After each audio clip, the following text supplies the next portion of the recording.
पहले भी पठानकोट गए, फिर पंजाब में 4-6 दिन का प्रवास था, अभी फिर पंजाब गए थे। पंजाब से यहाँ आए तो वहाँ तो एक बड़ी विचित्र बात सुनने को मिली कि पंजाबी लोग हिंदू, उनमें अब ये फैशन आ गया है कि जैसे लोग अपने घर में बैठ के एक साथ चाय पीते हैं, ऐसे ही पूरा परिवार एक साथ बैठकर मद्यपान करता है। और रविवार को तो फिक्स है, पिता माता पुत्र पुत्रवधू पुत्रियां सब एक साथ बैठ के, और उसको अनुचित नहीं मानते। कहते भाई कल आज शनिवार है, कल संडे है, देर तक सोना है, इतने दिन की थकान तो मिटानी है, शराब पी के सो जाते हैं। ऐसा वहां के प्रामाणिक लोगों ने बताया। और ऐसे लोग मंदिरों में भी जाते हैं, महात्माओं के चेला भी बन जाते हैं। ये लॉटरी लगाना ये भी जुआ है।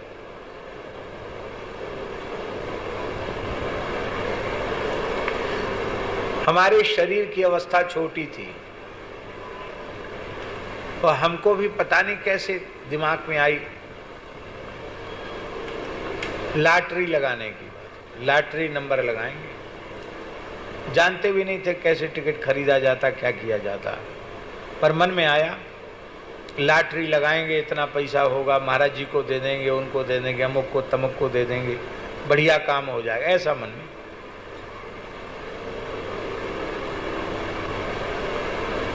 आया। हमने किसी को कहा नहीं और उस दिशा में कोई प्रयत्न भी नहीं किया, और मन में बात आई। तो रात्रि को एक देवी जी स्वप्न में आई, भगवती, चतुर्भुज स्वरूप था और ये गुलाबी रंग की रेशमी साड़ी थी, बड़ा दिव्य स्वरूप, बड़ा प्रकाश युक्त शरीर। हंस करके उन्होंने कहा लॉटरी का नंबर लगाना चाहते हो तो ये नंबर है। वो देवी ने कहा ये नंबर है, और तुम्हें याद न रहे तो अपनी लंगोटी में देखना वो नंबर छपा हुआ है। ये भी कहा।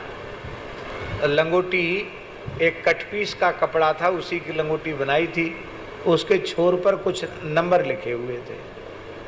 तो कहा कि तुमको यदि याद न रहे तो लंगोटी में देख लेना, तो उसमें नंबर लिखा हुआ है, और नंबर लगाओगे तो 7 लाख रुपए मिलेगा। क्या कहा? ये बात होगी सन 1985 या 86 की बात होगी।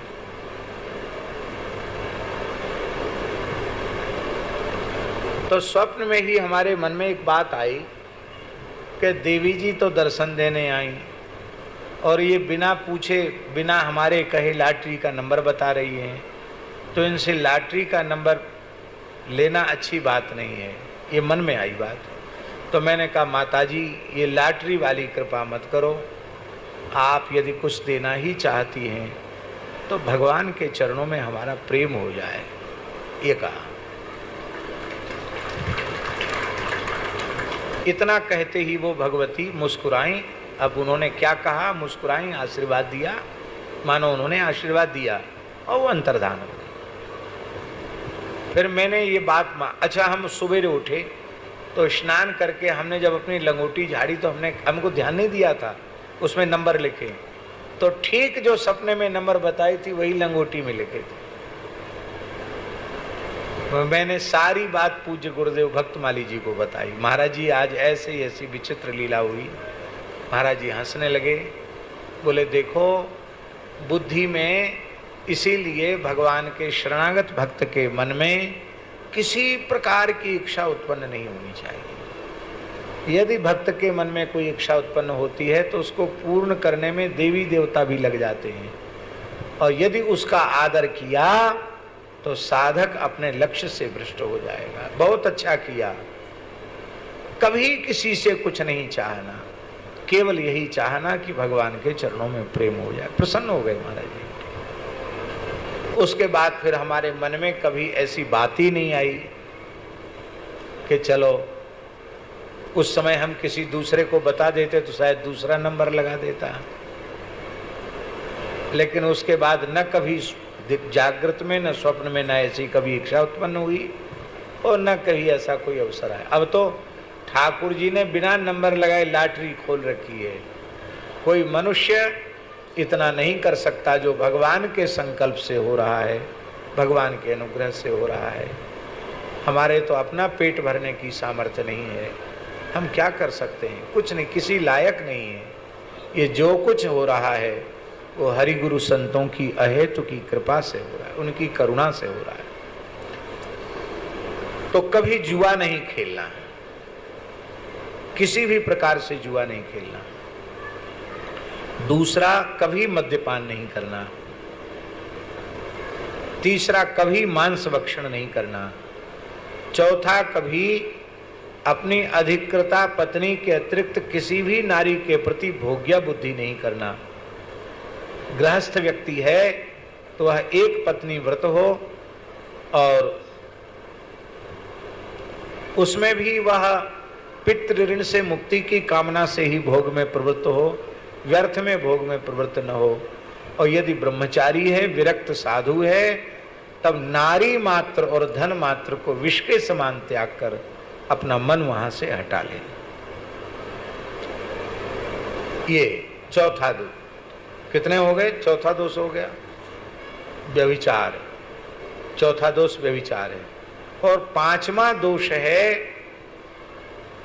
अनुचित तरीके से धनार्जन, पाप की कमाई से धन का अर्जन करना। पुनश्च याच मानाय जात रूपम अदात प्रभु। हमारे पूज्य गुरुदेव जात रूपम का अर्थ स्वर्ण नहीं करते थे। महाराज जी कहते थे स्वर्ण उपलक्षण है, धातु नाम,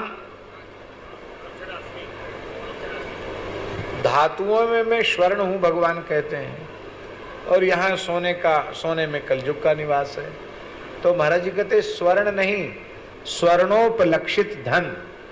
और वह धन जो अन्याय पूर्वक कमाया गया है वो धन, उस धन को भोगने वाले की बुद्धि शुद्ध नहीं रह सकती। अब चाहे किसी का हक मार कर कब्जा करके किसी की जमीन हथियाई हो, किसी के मकान पर दुकान पर कब्जा किया हो, किसी को लूट खसूट करके बेईमानी करके ठग करके इकट्ठा किया हो, तो चाहे जमीन हो, चाहे रुपया कौड़ी हो, चाहे कपड़ा लत्ता हो, अनुचित तरीके से जो अर्जित किया गया है उसको भोगने वाले की बुद्धि शुद्ध नहीं रह सकती। उसकी बुद्धि में कलयुग का प्रवेश हो जाएगा। इन 5 दोषों का प्रतिज्ञा पूर्वक त्याग करना और फिर जीवन भजन में लगा देना।